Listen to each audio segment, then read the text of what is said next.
오늘 우리에게 허락하신 말씀 다 같이 한번 찾아보도록 하겠습니다. 오늘 주신 말씀은 마가복음 6장 7절에서 13절까지 말씀입니다. 마가복음 6장 7절에서 13절까지 말씀입니다. 오늘은 말씀을 교독하기로 하겠습니다. 제가 먼저 읽습니다. 12제자를 부르사 둘씩 보내시며 더러운 귀신을 제어하는 권능을 주시고 여행을 위하여 지팡이 외에는 양식이나 배낭이나 전대나 아무것도 가지지 말며 신만 신고 두보로또 입지 말라 하시고 또 이르시되 언제든지 누구의 집에 들어가거든 그곳에 떠나기까지 거기 유하라. 어느 곳에든지 너희를 영접하지 아니하고 너희 말을 듣지도 아니하거든 거기서 나갈 때에 발 아래 먼지를 털어버려 그들에게 증거를 삼으라 하시니 회개하여 전부 다 같이 읽습니다. 많은 귀신을 쫓아내며 많은 병자에게 기름을 발라 고치더라. 아멘. 아멘. 아멘입니다. 할렐루야. 반갑습니다. 지난주에는 캐나다의 산불로 인해서 미국까지 또 이렇게 탁한 공기, 좋지 않은 공기로 인해서 우리 주님 백성들 많이 고생한 줄로 믿습니다. 우리의 고생도 고생이지만 캐나다의 우리 국민들 생각하면 마음이 참 아픈 한 주가 아니었나 그렇게 생각이 듭니다. 시간 될 때마다 이 세상 혼란과 혼탁과 환란과 전쟁과 기근 때문에 고생하는 우리 주님의 백성들을 위해서 시간대 날 때마다 골방 기도를 해주시면 너무도 감사하겠습니다. 하여간 반갑습니다. 사랑합니다. 고맙습니다. 우리 서로 한번 인사 한번 나누겠습니다. 사랑합니다. 고맙습니다. 반갑습니다. 환영합니다. 예, 반갑습니다. 반갑습니다. 기도하겠습니다. 거룩하신 하나님 아버지, 이제 말씀 앞에 섭니다. 우리의 귀만 열리지 말게 하시고 우리의 마음도 활짝 열어 주시옵소서. 말씀을 듣기만 하는 사람이 아니라 말씀을 마음에 새기고 순종하는 사람이 되게 하여 주시옵소서.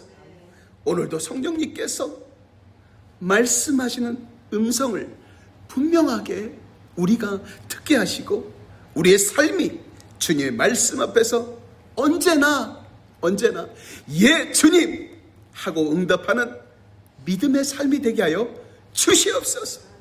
이 시간 선포되는 말씀이 우리의 생각과 뜻을 새롭게 하시고 우리의 삶을 변화시키는 살아있는 능력이 되게 하여 주시옵소서. 예수님의 이름으로 감사하며 기도합니다. 아멘. 자, 오늘은 믿음은 순종으로 드러납니다. 믿음은 순종으로 드러납니다. 라는 제목으로 말씀 증거하도록 하겠습니다. 사랑하는 성도 여러분, 우리의 신앙생활을 한번 돌아보면 하나님을 믿는 것과 하나님께 순종하며 살아가는 것이 분명히 다릅니다. 우리는 하나님을 믿는다고 우리 입술로 고백합니다. 예배도 드리고 기도도 하고 말씀도 읽습니다. 그러나 하나님께서 우리를 부르시고 믿음으로 한 걸음을 내디디라고 하실 때에는 우리는 선뜻 순종하지 못하고 망설일 때가 참 많습니다. 내가 과연 할 수 있을까? 아직 준비가 되지 않았는데 조금만 더 기다렸다가 나중에 하면 안 될까? 이런 생각들이 저와 여러분의 발걸음을 꽉 붙잡곤 합니다. 사랑하는 성도 여러분, 믿음은요 우리 마음속에만 꼭 간직하는 것이 아닙니다. 믿음은 하나님의 말씀을 순종할 때 비로소 살아있는 믿음이 믿음으로 드러납니다. 지난 주일은 우리가 마가복음 6장 1절에서 6절 말씀을 통해서 익숙함이 우리의 믿음을 가로막을 수 있다는 사실을 함께 살펴보았습니다. 나사렛 사람들은 예수님을 너무도 잘 안다고 생각했습니다. 그러나 결국 그들은 예수님을 믿지 않았고 그 믿음 없음으로 말미암아 하나님의 크신 은혜를 경험하지 못했습니다. 오늘 우리에게 주신 본문 말씀은 지난주 말씀과 아주 뚜렷하게 대조를 이루고 있습니다. 나사렛 사람들은 예수를 믿지 않았습니다. 그러나 예수님께서는 그들의 불신앙, 믿지 않는 신앙 앞에서 사역을 멈추지 않으셨습니다. 오히려 12 제자를 부르시고 세상으로 보내셨고 하나님의 나라를 전하게 하셨습니다. 그런데 아주 놀라운 것은 제자들이 모든 준비를 다 마친 사람들이 아니었다는 것입니다. 아직도 부족한 것이 많았고 아직도 배워야 할 것이 많았습니다. 그러나 그럼에도 예수님께서는 그들을 부르시고 세상으로 내어 보내셨습니다. 왜 그러셨습니까? 왜 그러셨을까요? 하나님께서는 완벽한 사람을 사용하는 것이 아니라 오직 순종하는 사람을 사용하시기 때문입니다. 오늘 우리에게 주신 본문을 통해서 예수님께서 제자들을 어떻게 보내셨는지, 그리고 믿음의 사람은 주님의 부르심 앞에 어떤 자세로 순종해야 하는지를 우리 함께 살펴보도록 하겠습니다. 오늘 본문 7절 말씀입니다. 다 같이 읽습니다. 12 제자를 부르사 둘씩 보내시며 더러운 귀신을 제어하는 권능을 주시고. 아멘. 예수님께서는요 12 제자를 먼저 부르셨습니다. 그리고 부르시는 것으로 끝나지 않으셨습니다. 그들을 12 제자를 세상 가운데로 보내셨습니다. 믿음은요 예수님 곁에만 머무는 것이 아니라 주님께서 보내시는 삶의 자리에서 우리의 삶을 살아가는 것입니다. 여기서 우리가 주목해야 할 아주 중요한 말씀이 있습니다. 예수님께서는 제자들을 혼자 보내신 것이 아니라 둘씩 보내셨다는 것입니다. 왜 혼자가 아니라 둘씩 보내셨을까요? 믿음의 길은 혼자서 걸어가는 길이 아니라 함께 다 같이 걸어가는 길이기 때문입니다. 하나님께서는 우리를 홀로 믿음의 길을 걷게 하지 않으셨습니다. 우리에게는 헤세드 교회라는 교회를 허락하시고 서로를 격려하며 붙들어주는 믿음의 공동체를 세워주셨습니다. 또한 그 공동체 안에서 함께 기도하며 주님의 사명을 감당할 믿음의 내 옆에 앉아 계신 동역자들을 붙여주셨습니다. 그 무엇보다도 성령님께서 언제나 저와 여러분과 함께 하시며 우리의 걸음을 붙드시고 바른 길로 인도하여 주십니다. 그리고 우리가 또 하나 주목해야 할 중요한 사실이 있습니다. 예수님께서는 제자들을 보내시기 전에 더러운 귀신을 제어하는 권능을 먼저 주셨다는 것입니다. 예수님께서는 사명만 맡기시는 분이 아니었습니다. 그 사명을 감당하는 데 필요한 은혜와 능력도 함께 허락하셨습니다. 제자들은 자신의 힘이나 경험을 의지하여 나아간 사람들이 아니었습니다. 주님께서 주신 권능을 의지하며 세상으로 나아간 사람들이었습니다. 이러한 파송의 사명은요, 예수님의 부활 이후에도 변하지 않았습니다. 부활하신 예수님께서도 제자들에게 이렇게 말씀하셨습니다. 다 같이 한번 볼까요? 요한복음 20장 21절 말씀입니다. 다 같이 읽습니다. 예수께서 또 이르시되 너희에게 평강이 있을지어다.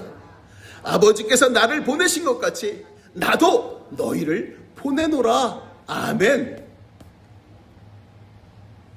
예수님께서는요, 오늘도 우리를 각자의 삶의 자리로 보내고 계십니다. 어떤 사람은 가정으로 보내시고, 어떤 사람은 직장으로 보내시고, 어떤 사람은 교회와 이웃 가운데로 보내십니다. 그러므로 우리가 서 있는 이 자리를 그저 평범한 일상으로만 생각해서는 절대 안 됩니다. 그곳이 바로 하나님께서 저와 여러분을 세우신 자리이며 믿음과 사랑으로 섬기라고 저희에게 맡기신 사명의 자리입니다.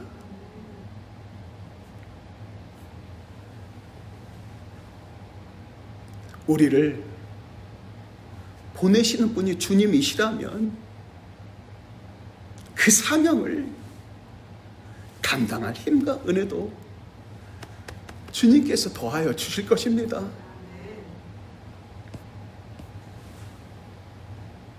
혹시 하나님께서 내게 맡기신 자리가 너무 작다고 생각하고 계십니까? 그러나 하나님 앞에는 작고 큰 사명이 없습니다. 가정을 사랑하는 것도 사명입니다. 자녀를 믿음으로 세우는 것도 사명입니다. 교회를 섬기는 것도 사명입니다. 단 한 사람을 위해 두 무릎을 꿇고 눈물을 흘리며 기도하는 것도 사명입니다.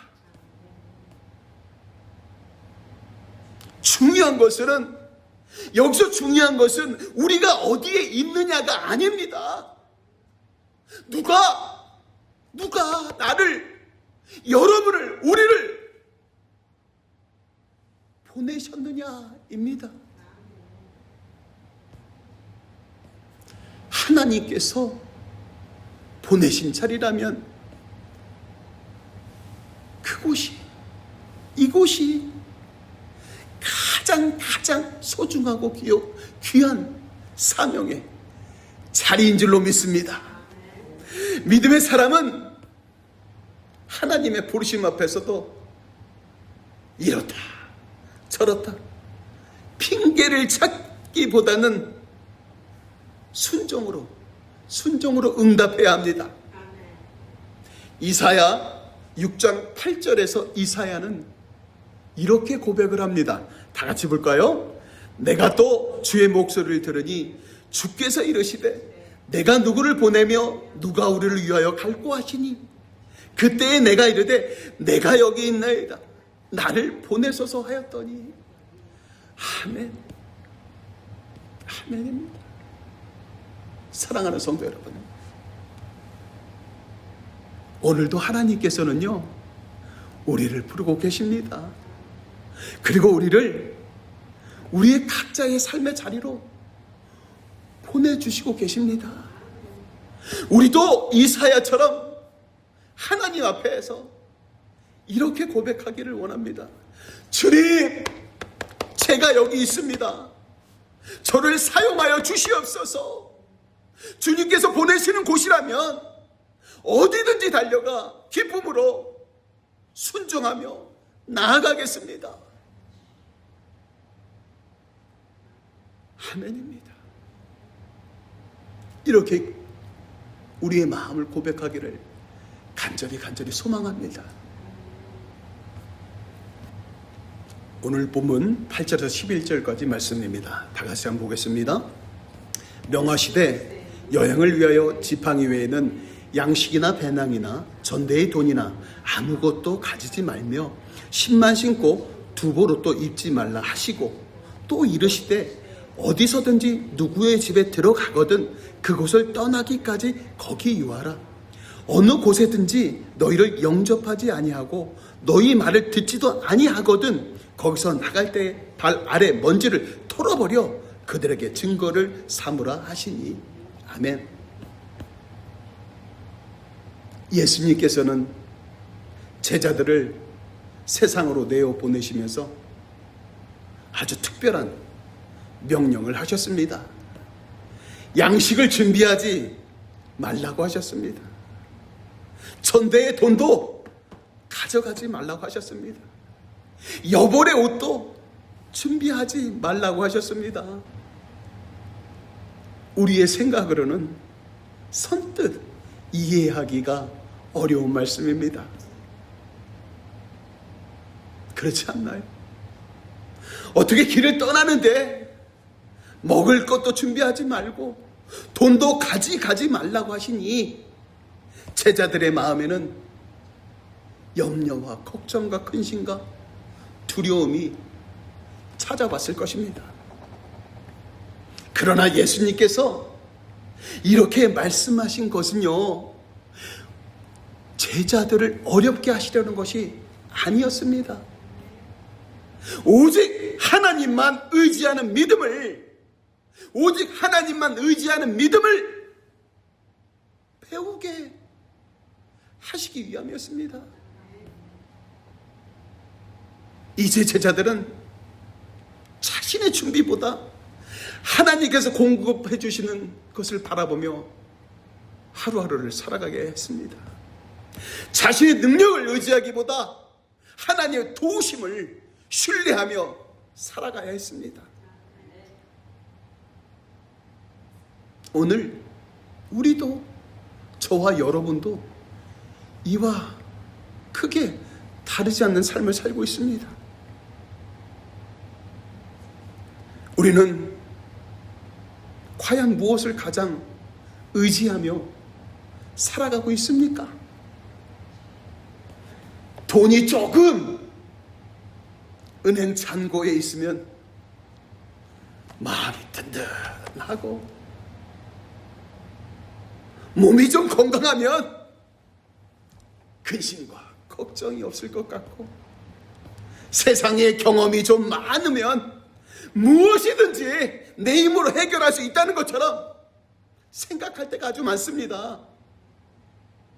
물론 말입니다.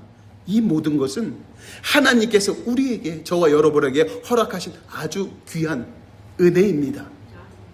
그러나 말입니다. 그것이 우리의 믿음을 붙잡는 기초, 파운데이션이 되어서는 결코 안 됩니다. 믿음은요,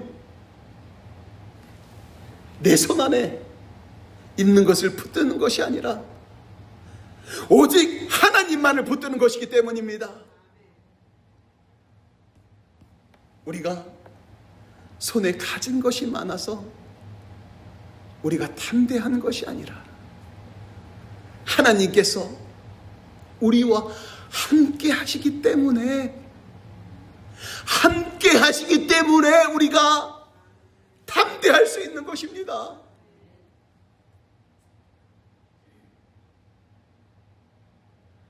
마태복음 6장 33절은 이렇게 말씀합니다. 제가 읽습니다. 그런즉 너희는 먼저 그의 나라와 그의 의를 구하라. 그리하면 이 모든 것을 너희에게 더하시리라. 아멘. 예수님께서는 먼저 하나님의 나라와 하나님의 의를 구하라고 하셨습니다. 그리하면 우리에게 필요한 것을 하나님께서 더하여 주시겠다고 저와 여러분에게 약속하셨습니다. 또한 사도 바울은요, 빌립보서 4장 19절에서 이렇게 고백합니다. 나의 하나님이 그리스도 예수 안에서 영광 가운데 그 풍성한 대로 너희 모든 쓸 것을 채우시리라. 아멘. 하나님께서는 우리의 부족함을 모르시는 분이 아닙니다. 우리에게, 저와 여러분에게 무엇이 필요한지 그 누구보다도 잘 아시는 아버지이십니다. 그리고 가장 선한 때에 가장 좋은 것으로 채워주시는 신실하신 하나님이십니다. 믿음은요, 많이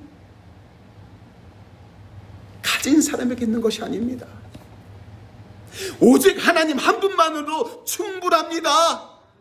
하나님 한 분만으로 충분합니다. 하나님 예수님만으로 충분히 만족합니다. 라고 고백하는 사람들에게 있는 것입니다. 혹시 우리 마음이 하나님보다 다른 것을 더 의지하고 있지는 않습니까? 근심과 걱정이 믿음보다 앞서고 있지는 않습니까? 아직 준비가 부족하다는 이유로, 아직 레디가 안 됐다는 이유로 순종을 말입니다, 뒤로 미루고 있지는 않습니까? 하나님께서는요, 오늘도 우리에게, 저와 여러분에게 말씀하십니다. 너의 계산보다 나를 신뢰하여라. 너의 손에 있는 것보다 나를 의지하여라.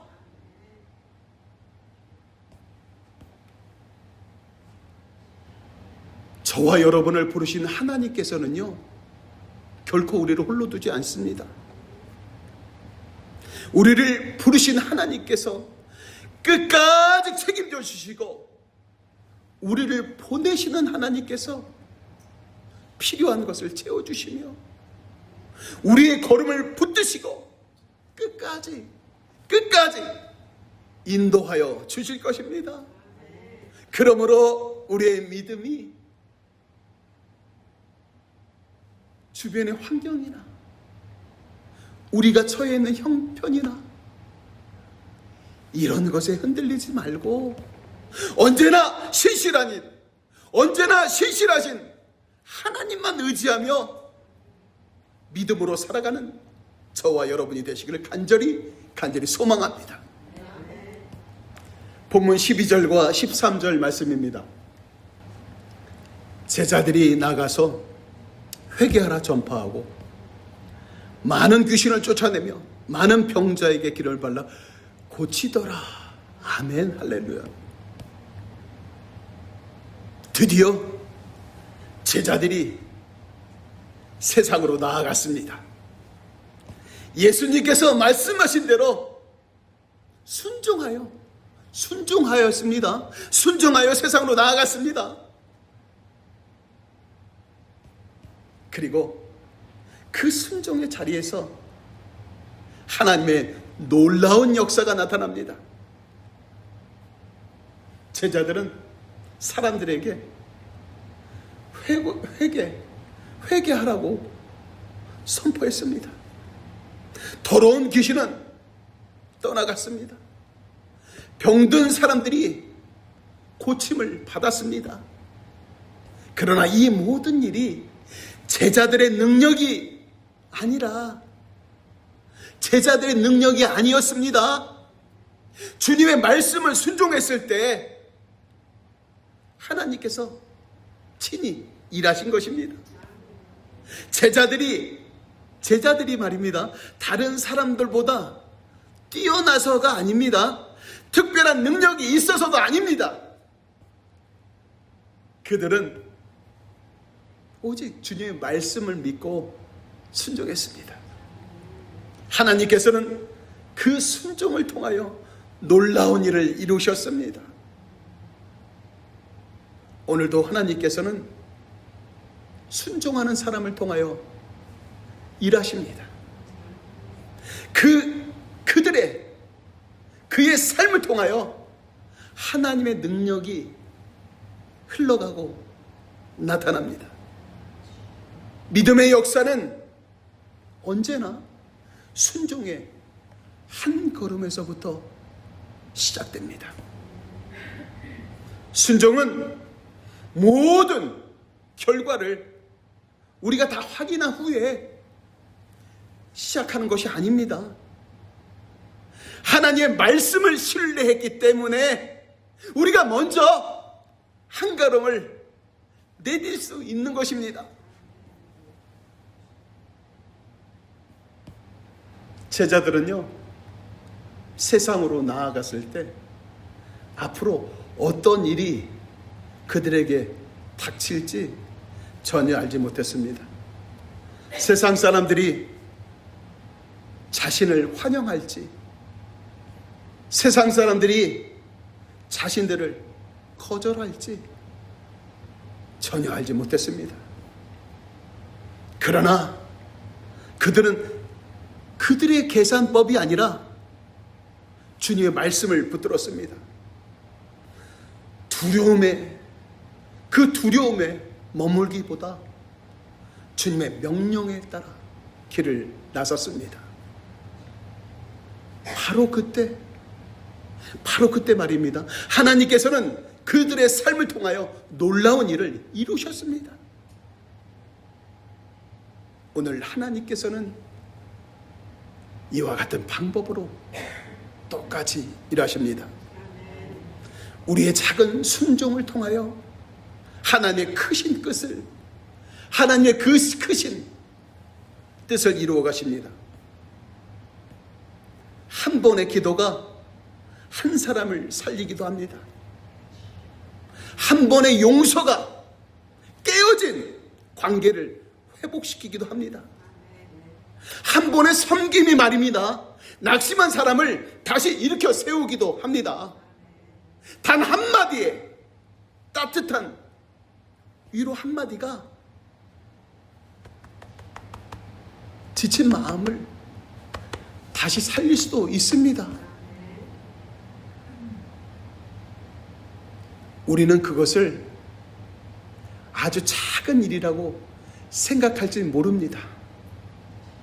그러나 하나님께서는 그 작은 순종을 귀하게 받으시고, 그 순종을 통하여, 우리의 작은 순종을 통하여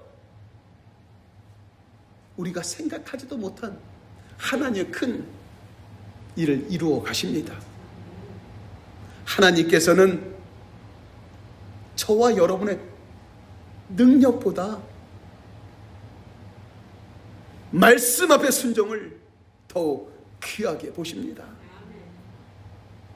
예수님께서는 요한복음 15장 5절에서 이렇게 말씀하십니다. 제가 읽습니다. 나는 포도나무요, 너희는 가지라. 그가 내 안에, 내가 그 안에 거하면 사람이 열매를 많이 맺나니 나를 떠나서는 너희가 아무것도 할 수 없음이라. 우리가 열매를 맺는 것은 우리의 능력이 뛰어나기 때문이 아닙니다. 주님 안에 거하며 주님의 말씀에 순종할 때 하나님께서 저와 여러분의 삶을 통하여 열매를 맺게 하시는 것입니다. 또한 고린도전서 15장 38절은 이렇게 말씀합니다. 제가 읽습니다. 그러므로 내 사랑하는 형제들아, 견실하며 흔들리지 말고 항상 주의 일에 더욱 힘쓰는 자들이 되라. 이는 너희 수고가 주 안에서 헛되지 않은 줄 알미라. 아멘.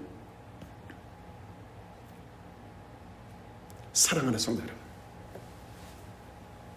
하나님께 드리는 순종은요 결코 헛되지 않습니다. 혹시 오늘 하나님께서 우리의 마음에 말씀하고 계시는 것이 있습니까? 더 간절히 기도해야 할 사람이 우리 머릿속에 떠오르지는 않습니까?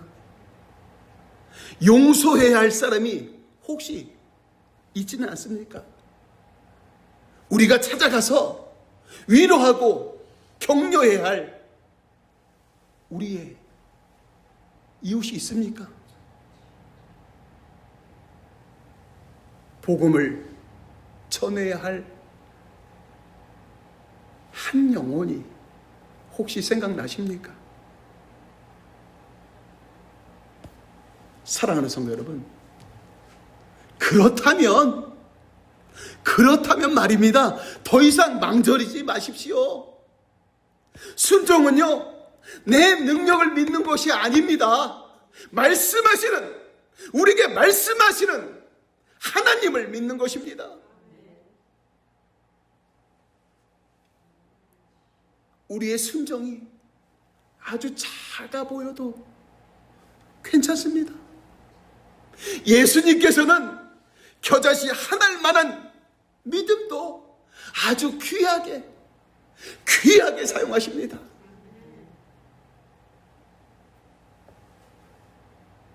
오늘도 하나님께서는 순종하는 사람을 통하여 일하십니다. 오늘도 말씀 앞에 기꺼이 두 무릎을 꿇고 순종하십시오. 부르시는 주님의 음성에 두 귀를 활짝 귀 기울이십시오. 보내시는 주님의 인도하심에 따라 믿음으로 말입니다. 담대히 한 걸음 나아가십시오.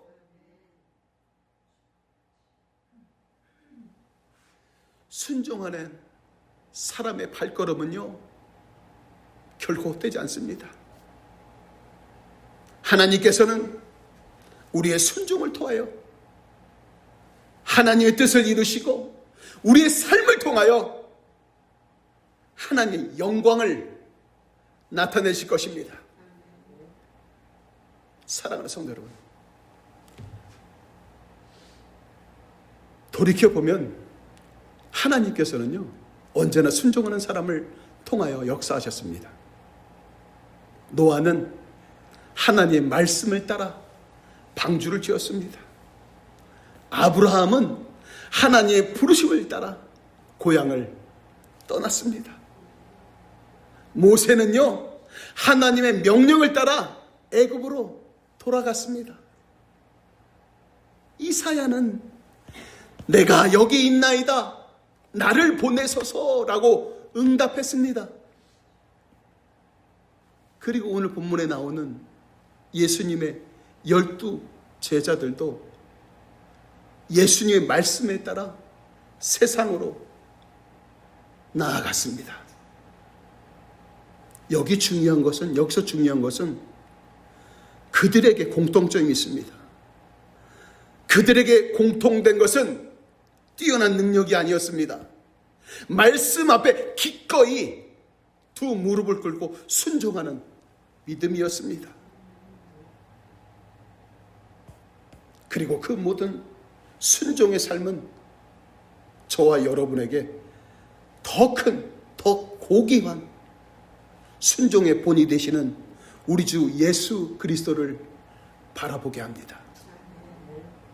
예수님께서는 십자가의 고난 앞에서도 자신의 뜻보다 아버지의 뜻에 끝까지 순종하셨습니다. 빌립보서 2장 8절은 이렇게 말씀합니다. 제가 읽습니다.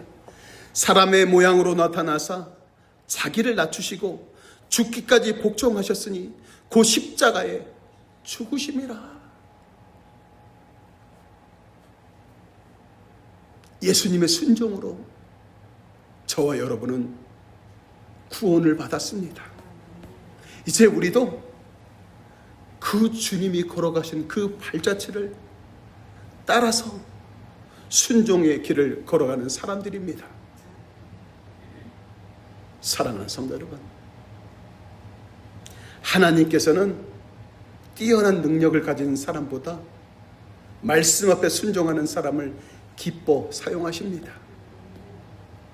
오늘 하나님께서 저와 여러분에게 원하는 것은 아주 거창한 일이 아닙니다. 주님의 말씀 앞에서 예 주님 제가 여기에 있습니다. 주님 말씀대로 순종하겠습니다 라고 온 마음과 온 정성을 다하여 고백하는 것입니다. 하나님께서는 그 작은 순종을 기쁘게 받으시고 그 순종을 통하여 하나님의 뜻을 이루어 가실 것입니다. 오늘도 하나님의 말씀을 붙들고 믿음으로 살아가십시오. 부르시는 주님의 음성에 귀를 기울이십시오. 보내시는 주님의 인도하심을 따라 담대하게 걸어가십시오. 순종하는 사람과 언제나 함께 하시는 우리 주 예수 그리스도께서 우리의 걸음을 붙드시고 맡기신 사명을 능히 감당하게 하시며 저와 여러분의 삶을 통하여 하나님의 영광을 나타내실 것입니다. 이 한 주간도 말씀에 따라 기쁨으로 순종하며 살아가는 우리 모든 성도님 되시기를 우리 주 예수 그리스도의 이름으로 간절히 축원합니다. 잠시 기도하겠습니다. 사랑의 하나님 아버지, 오늘도 귀한 말씀을 들려주시오니 감사합니다. 우리는 부족하지만 주님께서는 부족한 사람도 사용하시는 하나님이심을 다시 한번 깨닫게 하시오니 감사합니다. 우리 안에 내 안에 있는 근심과 걱정, 두려움보다 말씀을 더 붙들게 하시고 우리의 계산과 우리의 생각보다 하나님의 약속을 더욱 신뢰하는 믿음을 우리에게 허락하여 주시옵소서. 오늘도 주님께서 맡기신 자리에서 기쁨으로 순종하게 하시고 비록 아주 작은 순종이라도 기쁘게 받으셔서 하나님의 선한 뜻을 이루어 주시옵소서. 우리의 삶이 말로만 믿음을 고백하는 삶이 아니라 순종으로 하나님께 영광 돌리는 삶이 되게 하여 주시옵소서. 우리 주 예수 그리스도 이름으로 감사하며 기도합니다.